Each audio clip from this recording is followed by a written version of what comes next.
know about the type of processes in terms of volume and variety. So the four main type of processes you already learned in your chapter 2.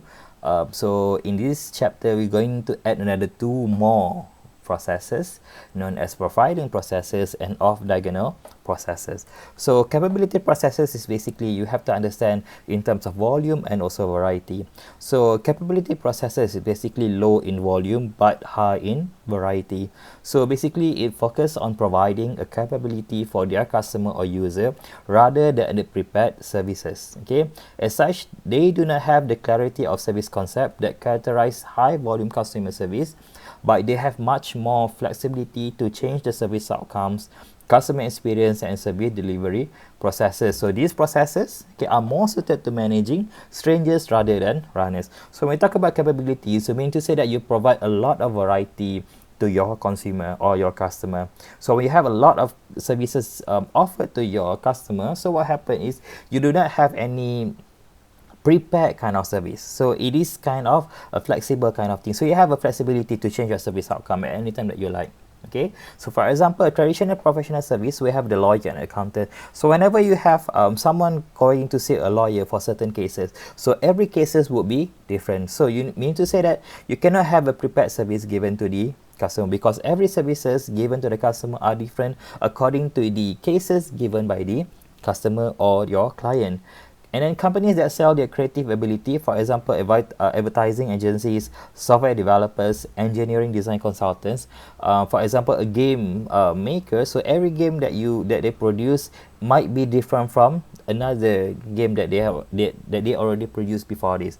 Okay, this is also similar to whenever a person's wanted to design a poster, for example. So every poster might be different from one another because it depends on your customer. So means to say that the services variety given to your customer is is higher in this case, but the volume of people coming in might be lesser. All right. So so these are the example of capability processes. Okay, so the key task for all of these organizations is to ensure that they maintain their skill base. So in order for you to understand more about these capability processes, so you have to go back to your MCQR chapter, MCQR subject, whereby the explicit and also the implicit knowledge. Okay, the importance for us to understand that thing is because when you talk about capability processor, you have to maintain their skill base, because everybody that came into your organization might come with their own explicit and also implicit knowledge. So some of them might have their own skills, okay, that they showcase to the company, but whenever they left the company, so what happened is the knowledge goes with that particular person. So you do not have any more knowledge of that thing because the person already left your organization. So a number of attributes generally apply to this type of operation. So basically the service concept is based, all right, on the provision of a particular skill set or knowledge base. This capability frequently resides with specific individuals. So this is what I mean by whenever the person left the organization or leave the organization, so it is a loss to the organization. So three processes are documented. So since every processes in this particular capability processes, it is not similar as the previous processes. So what happened is few processes are documented. So mean to say that we do not document every process that we have. We only documented certain or maybe few processes only. Okay, and then there is a little consistency. Alright, so research and development is centered on the individual's capability to deal with the wider range of customer requirements. And then at the same time, okay, many professional services in this category are moving further down the diagonals towards commodity as volume and standardization increase. So this is what happened to certain people, whereby they are moving towards commodity rather than be in capability, whereby they can standardize their services given to the customer in order for them to increase their volume. Okay, such process tend to be service partnership or service project. This one we will cover later. Strangers and repeaters dominate activities with few runner except in support functions. So in capability processes, so basically we have strangers and repeaters rather than runners. Okay, then we go back to commodity processes. So commodity is very ideal for runners because they provide a standard activities to the customers. So these operations are exemplified by high volume consumer services. For example, fast food restaurants, general insurance providers, and also retailers, because they already have their prepared services. So whenever you go to Tesco, for example, okay, you already know in your mind, so what are the things you would like to buy in this particular place, all right? So applies when the service must be delivered across several service locations by a wide variety of service employees. So whereas capability of operation offers solutions to the customer, commodity operation are much more clearer in their definition and marketing of service concept. So they will tend to compete on their ability to provide consistent operational quality at a competitive price. So since you already have a prepared services given to your customer with high volume of customer coming in to your organization, so what happen is, okay, you will have a consistent operational quality given to your customer. So that's why, for example, we have KFC, McDonald's, Domino's, all the services given to the customer is consistent in terms of quality. All right, so these are the example of commodity processes. We have multi-site services. For example, we have restaurant chains, supermarkets, retail operations, and then we have centralized communication-based services, the direct insurance, telephone banking, catalog-based selling.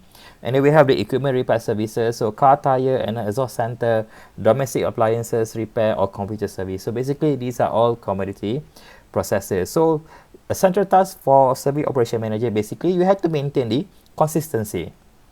Okay, maintain the consistency of service given to your customer, so that this will help in make sure that the customer expectations are met in all place of your company. Right, so managing standard services in such a way that the individual customers still feel that they are not just a number. So that's why you have to create something. Okay, a standard service, even though it is the standard services given to the customer, but you have to make sure that the customers still feel that they are also part of the organization, not just a number recorded by the organization. And lastly is providing an appropriate level of service and managing resource productivity to tight target. So these are the central tasks for the majority of these operations for commodity processes. So in contrast to capability operations, so the central task of manager, so these are the tasks for the manager, is to create a planned environment where the various activities of its constituent parts can be carried out as efficiently and consistently as possible. So please remember, when you talk about commodity, it has to be consistent since you are preparing or providing the customer with a prepared service. Okay. Capability, it is much more, they do not have a clear definition, but for commodity, the services given to the customer is clearer. So the customer knows what they are getting. So thus, capability managers may strive to get better at reacting changes, whereas commodity managers strive to get better at reducing unforeseen variances to plan. So these are the things that you need to do as a service operation managers. Alright, so now we go into the profiling processes. So profiling processes is basically an approach, okay, to assist the operation managers to locate their existing process on the capability commodity spectrum, okay, and to determine whether actions need to be taken to make appropriate adjustment. So in this case, you have to remember the service operation managers need to know, okay, the operations that they currently handling or the services given to the customer that they do now, is it located at commodity or capability? Okay, so they have these two things. Okay, it is also identify the potential mismatch to be addressed by the service managers. So this frequently arise because the service task has changed, whereas the delivery process have not evolved to meet, okay, the new requirements adequately. So in order for you to understand more, so you have to refer to your page 200, your textbook figure 8.3. Okay, if you go through this particular diagram, you can see that some of the company, they might change from capability towards commodity, as I mentioned before. Some of the company now, because of the standardization happening, so what happened is they move towards commodity. But some of the commodity, what happened to them is they move towards the what we call this to capability. So profiling processes helps them, okay, in order for them to locate the existing processes on the capability and commodity spectrum. And then we have the off-diagonal processes. So the lines of best fit between capability and commodity is in reality rather wide than it was portrayed. So in off-diagonal processes, basically we try to see, okay, whether the line that we mix using during the profiling processes, so it could be widely open. So this one you have to refer you to your figure 8.4 in page 201 from your textbook.